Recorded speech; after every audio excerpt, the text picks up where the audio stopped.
All right, listen up, all you young whippersnappers. If you're in college or you're fresh out of college, I got some harsh truth for you. Some harsh reality, which is that nobody wants to hire you. Nobody wants you. You're not desired out there in the workplace.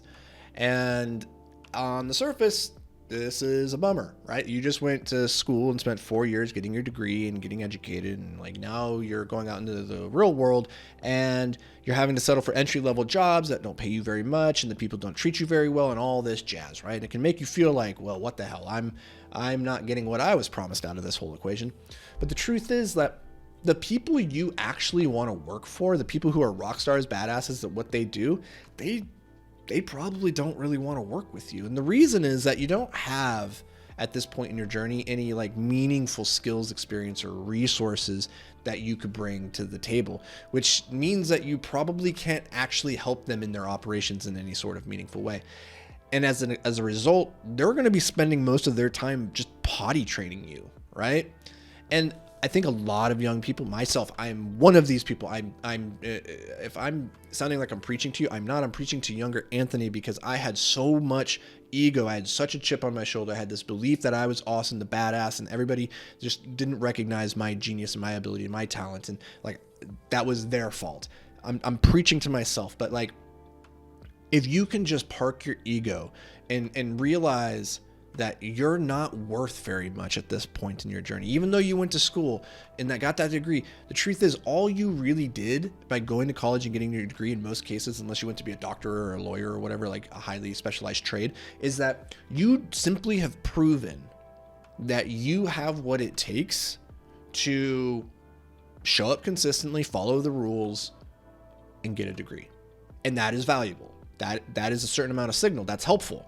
But that is not anything that's going to automatically catapult you to the top of anybody's list of like, I want to work with that person. And this is important because you want to work with those badasses who are going to probably be not predisposed to wanting to work with you, right? And that can be very frustrating. But it's as like, one of my favorite stories of all time on this topic is Warren Buffett when he was young. This was, almost, this is what, 80 years ago. He goes to Benjamin Graham, who was a legend in the investing world at that time. He was the Warren Buffett of his time. Warren goes to him and he says, I will work for you for free. And Benjamin Graham looks at Warren Buffett, who would go on to be the wealthiest man in the world at one point. And he said this, even at free, you're overpriced. Man, that's brutal. Even at the price of free, you are overpriced. It's brutal. So here's what this means is that you are going to come into the workforce. You're going to get into this life. And I'm not saying that you should go out and start a business right away. I actually did a video on this recently about how I think if you wanted to maximize your likelihood of getting wealthy by the time you turn 30 or 35, that the first step is actually to go get a job. To go learn, not to worry about earning. You're not in your earning phase yet. You're in your learning phase, and you need to go surround yourself with the badasses in your domain that are going to help you get as much skill and knowledge in as condensed a period of time as possible. That should be your goal. And wherever you end up getting your foot in the door, your only objective now is to just make yourself as valuable as possible to the people around you. In the beginning, I'm going to give you some ideas. I'm going to give you 3 basic ways to improve your value to the company, and I'm going to give you 3 more advanced things that you should work on. So the basics is learn how to communicate well. That's in writing. That's in your emails. Learn how to send a good email. Truly, like that is a rare skill. Most people suck at sending good emails. Send good text messages, good Slack messages. Learn how to communicate effectively in person. The ability to communicate an idea persuasively with impact in an engaging way, it's one of the best ways to differentiate yourself. Even if you're no smarter or better or more skilled than anybody else in your cohort, just the ability to communicate better will put you so much further ahead. The second thing I want you to work on is to learn how to work hard. And you don't know how to work hard yet. But here's the thing, you need to be the first one in and the last one out. You can't expect to do what everybody else does and get ahead because they're already ahead of you. So if you simply match their effort, they will stay ahead of you. This is the time that you have to put in the reps and you have to work long and hard to bridge that gap between where you're trying to go and who you are in this moment. Because if you don't, everybody else will continue to outpace you. All right. The third skill, basic skill that I want you to focus on is how to get shit done. Learn how to focus, learn time management, learn how to execute. Truly, the ability to take a project from beginning to completion in a condensed period of time is a very rare skill.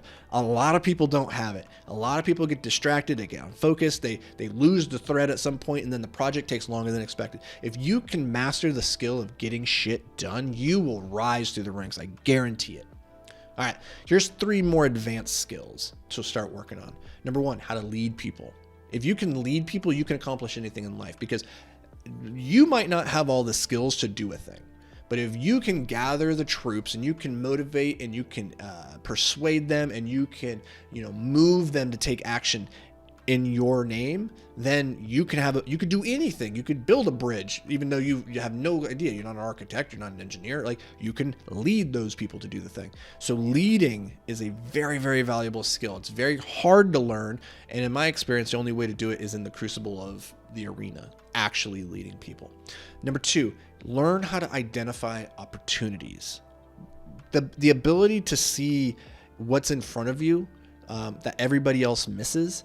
That is a very rare skill, and it takes time, and it takes taste, and it takes experience. And so you do not have that at the moment. You do not have the ability to identify truly good opportunities yet.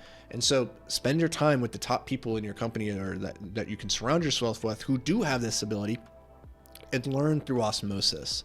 That is one of the most valuable skills I can think of, is learn how to identify opportunities. And the corollary of this is our 3rd skill, which is the skill of judgment.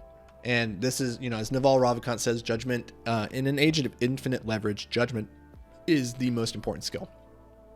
I did a couple of videos on how to develop judgment. So go to the YouTube channel, the main channel, Anthony Vicino. Go check those videos out on like how to make a decision, how to think strategically. That was one of my favorite videos. Yeah, it's the worst performing video on the channel yet. It's the video that I have found the most entertaining, or not the most entertaining, but the most valuable and most unique. It's called The Art of Thinking Strategically.